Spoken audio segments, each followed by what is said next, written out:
Now tell me, you told me that you go into people's houses and do wine tasting? Is that correct? In corporate? Yeah. As a service? Well, it's a paid service. As a paid service. But I didn't know that you could parties. do Well, that. people do it like for activities at parties, or for their employees at whether it's Christmas time or a summer barbecue or whatever. Get outta just sort here. of as value added in terms of corporate, and then celebrate and. I think that's a wonderful idea. Well, though. it's fun. It's fun for me, and it's fun for the participants, and then the host. Now, or will the you sp- help them pick out the wine beforehand? Of course. Well, it can work any way. They can either say, I want to do this wine, and that's fine. We can do that. Or one party I did, for instance, we did Old versus New World, and we happened to choose Pinot Noir and Chardonnay. And so I did... All right. We did Pinot Noir and Chardonnay from around the world. Okay. That's what we did. And that wasn't Old versus New World necessarily, because we did a BC, one of each.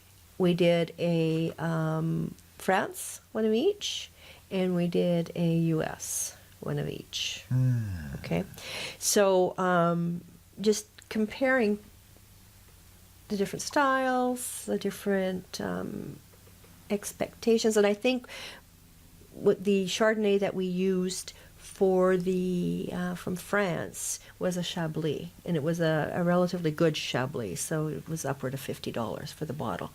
And people got to taste the difference, right, between a Chablis from France and Chardonnay from home, in effect. Now, it's important that really it's only Chablis. When it comes from Chablis, just like Champagne is Champagne when it comes from Champagne, Right. not when it comes from somewhere else, right? Right. That sort of thing, right? Okay. Yeah. So, when you told me that when you taste wine, you just need to spit it out. Yeah. And when you go to wine tasting, sometimes they will swallow it.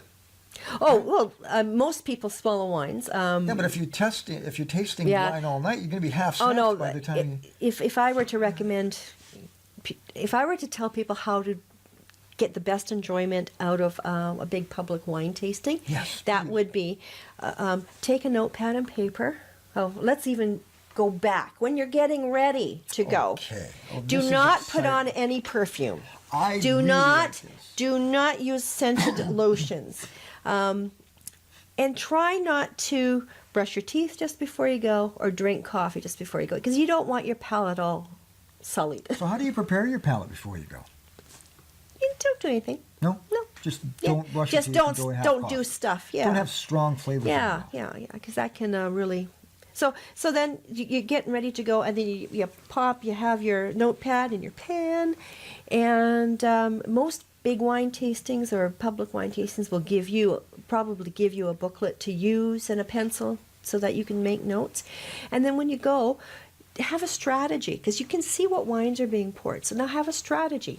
And here's how I recommend you strategize. Okay.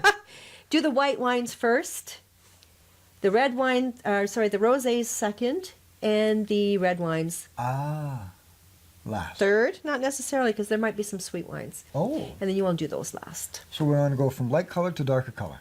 Absolutely. That's a really good way to remember to do it, yeah.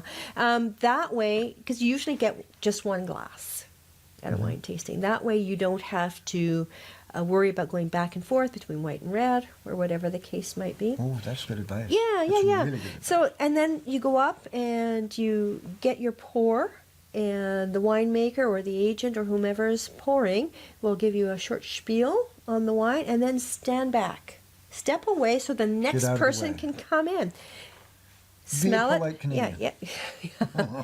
Smell, swirl, smell, taste, spit. Make some notes.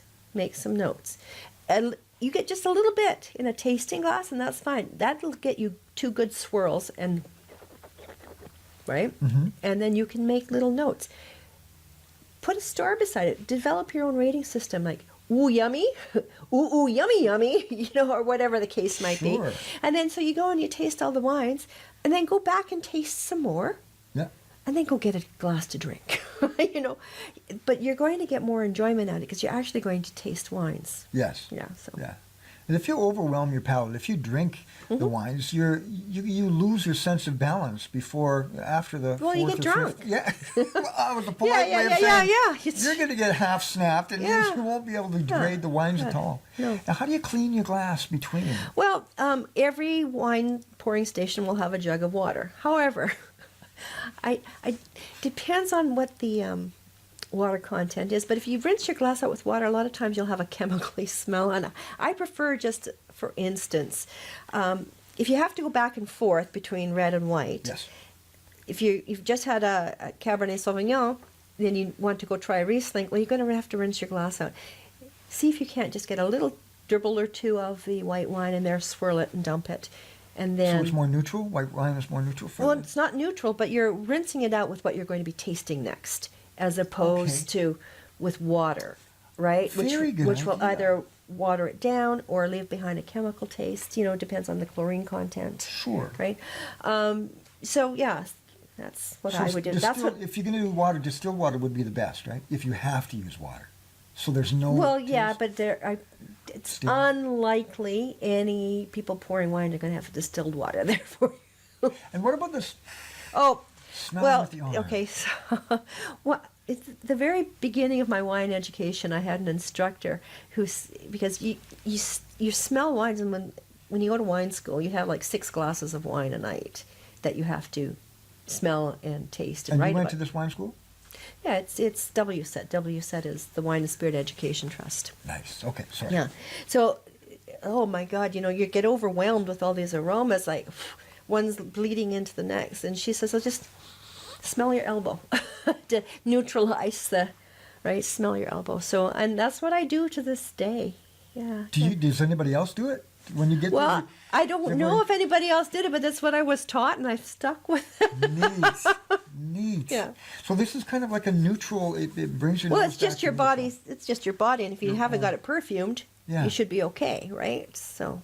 That is a really interesting idea, a really interesting concept. You have to clear your nose. Well, it's not so bad when you go to the Vancouver International Wine Festival, for instance. It's not so bad because, from one table to the next, you get a chance to walk and clear your aroma receptor and palate. But when you're sitting down, sometimes it's, for me anyways, I need to clear.